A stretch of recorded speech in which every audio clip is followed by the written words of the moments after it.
Hello everyone, welcome to my YouTube channel explore mist. ఈరోజు మనం మాట్లాడుకోబోతున్నాం movie review on Arjun son of Vyjayanthi. So ఇక్కడ మన మూవీ క్యాస్ట్ వచ్చేసి నందమూరి కళ్యాణ్ రామ్ గారు అండ్ విజయశాంతి గారు. సోహెల్ విలన్గా యాక్ట్ చేశారు and heroine Manjrekar and other cast వచ్చేసి శ్రీకాంత్ గారు కూడా ఉన్నారు.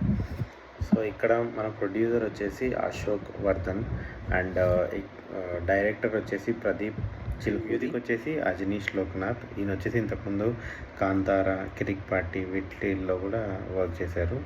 అండ్ సినిమాటోగ్రఫర్ రామ్ ప్రసాద్ గారు. ఈయన ఇంతకుముందు వర్క్స్ వచ్చేసి మనం చూసుకోవచ్చు మరారి, హనుమాన్ జంక్షన్ అని, లెజెండ్, అఖండ, వీటికంతా main part of the movie. ఇక్కడ ఏంటంటే విజయశాంతి గారు ఒక పోలీస్ ఆఫీసర్, వాళ్ళ కొడుకు ఒక ఐపీఎస్ ఆస్పిరెంట్.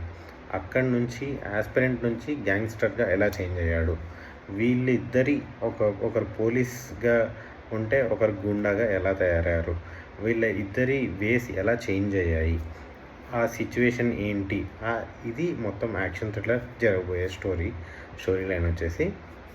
అర్జున్ ఏంటంటే యాజ్ ఎ పోలీస్ ఆఫీసర్గా విజయశాంతి గారు అండ్ మిగతా పోలీసులు ఎవరైతే ఏమీ చేయలేకపోతున్నారో అది without being a police officer ఎలా చేస్తున్నాడు అండ్ దీనివల్ల వచ్చే ప్రాబ్లమ్స్ ఏంటి, వీటి గురించి ఉంటుంది మూవీ. ఓవరాల్గా సస్పెన్స్ థ్రిల్లర్ అనుకోండి.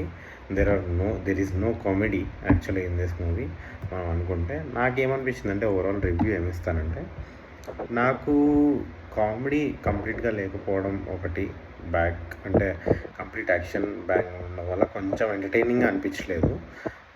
బట్ కమింగ్స్ టు ఫైట్స్ అయితే ఫస్ట్ బెస్ట్ థింగ్ ఏంటంటే నాకు విలన్ ఇంట్రో ఉంటుందండి. ఎక్సలెంట్ ఫైట్ పెట్టాడు. అసలు సోహెల్ని ఎలా చూపించాలో అలా చూపించాడు. ఆ ఫస్ట్ ఫైట్ వల్ల ఏమైపోయిందంటే మూవీ మీద హై లెవెల్ అయిపోయింది నాకు. ఒక్కసారిగా మూవీ ఎక్స్పెక్టేషన్స్ పెరిగిపోయాయి. దాని తర్వాత కమింగ్ ఆన్ సీక్వెల్ ఫైట్స్ అవన్నీ చూస్తూ పోతే ఎవ్రీ 10 minutes ఫైట్ ఉంటుంది మూవీలో. బట్ మనకి ఏంటంటే అంతగా కనెక్ట్ అవ్వలేకపోయాం అనమాట. ఆ ఫస్ట్ ఫైట్ ఉన్నంత ఎక్కువ అవ్వలేదు. బ్యాంగ్ మాత్రం చాలా బాగా తీశారు. ఇంటర్వెల్ వరకు నాకు బాగా అనిపించింది. But I was expecting more అనమాట. నేను అంటే యాక్షన్ సీక్వెన్స్ అంతలా పెట్టేశారు, నేను ఎక్కువ ఎక్స్పెక్ట్ చేస్తూ వెళ్ళాను మూవీ లోపలికి. But when it comes to an end I feel అంటే ఇంత బాగా ఉన్న చోట కొంచెం మదర్ కోసం ఎంత ఎక్స్టెంట్ వెళ్తాడు అనేది చూపించారు. నాకు అక్కడ ఏదైనా కొంచెం డిఫరెంట్గా ఏదైనా ప్లాన్ చేసింటే బాగుండి అనిపించింది. బట్ ఇట్ వాస్ ఓవరాల్ అంతవరకు ఆ లెవెల్ వరకు మూవీ తీసుకురావడం వల్ల ఆ ఎండింగ్ ఇవ్వాల్సి వచ్చింది, విచ్ మీరు మూవీ చూస్తే తెలుస్తుంది ఆ ఎండింగ్ ఏంటో. And I can give 7 out of 10 అండి for this movie. And I feel it's okay. But నాకు తెలిసినంత వరకు కళ్యాణ్ రామ్ గారు ఇంకా మంచి మంచి స్టోరీస్ సెలెక్ట్ చేసుకోగలుగుతారు.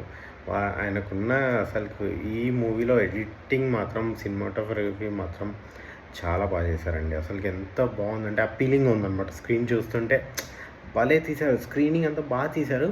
బట్ ఎక్కడో ఏదో ల్యాగ్ అవుతుంది. దట్ ఓవరాల్ సినిమాని మొత్తం ల్యాగ్ చేసేసింది.